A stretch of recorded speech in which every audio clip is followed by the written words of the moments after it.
परवा देश की में आज बात होगी ट्रंप के उस छल की जिसने खाड़ी को दहला दिया है, दुनिया को महायुद्ध के मुहाने पर लाकर खड़ा कर दिया है।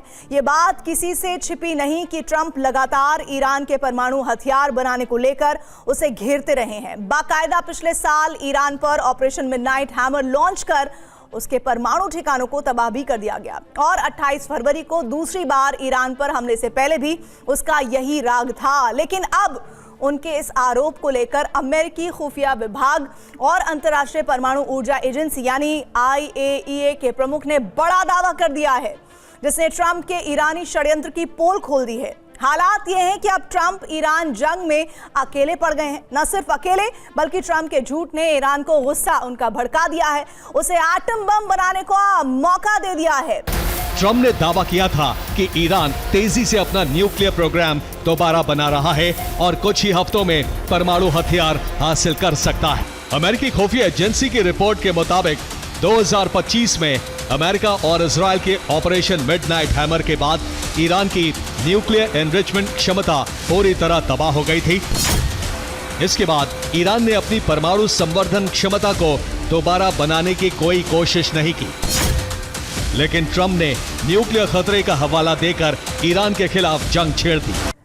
दरअसल ईरान जंग को लेकर ट्रंप ने जो झूठ बोला वो अब अमेरिका को ही भारी पड़ रहा है। लेकिन सवाल यह है कि आखिर एटम बम वाला झूठ, उसके बहाने ईरान के साथ जंग छेड़ने के पीछे ट्रंप का असली मकसद क्या है, तो इसे समझने की जरूरत है। दरअसल ट्रंप ईरान के साथ जंग छेड़कर उस पर कंट्रोल चाहते थे ताकि खामेनेई शासन का अंत कर अपने हिसाब से वहां सत्ता स्थापित कर सके।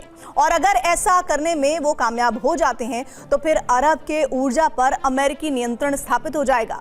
न सिर्फ ऊर्जा बल्कि मिडिल ईस्ट में अमेरिका की पकड़ मजबूत हो जाएगी। साथ ही ट्रंप ईरान को जंग में हराकर दुनिया में अपनी धाक जमाना चाहते थे, जिससे उनकी छवि एक सुपर लीडर की बने। हालांकि ताजा हालात ट्रंप को इसकी इजाजत कतई नहीं देते हैं, क्योंकि ना तो ईरान में सत्ता परिवर्तन करने में ट्रंप कामयाब हो पाए और ना ही जंग में ईरान को सरेंडर करने पर मजबूर कर पाए। लेकिन ईरान को एटम बम बनाने का मौका उन्होंने जरूर दे दिया कि ईरान फिलहाल परमाणु हथियार बनाने के किसी सक्रिय कार्यक्रम में नहीं लगा है और वो जल्द बम बनाने की स्थिति में बिल्कुल भी नहीं था कि ईरान के नए supreme leader Mushtaba Khamenei Iran की नई परमाणु नीति तय करेंगे। 28 फरवरी से पहले तक ईरान एटमी समझौते को तैयार था, लेकिन जंग के बाद अब ईरानी नेतृत्व की सोच बदल रही है, जो साफ दर्शाता है कि एटमी हथियार बनाने पर ईरानी नेतृत्व गंभीर है।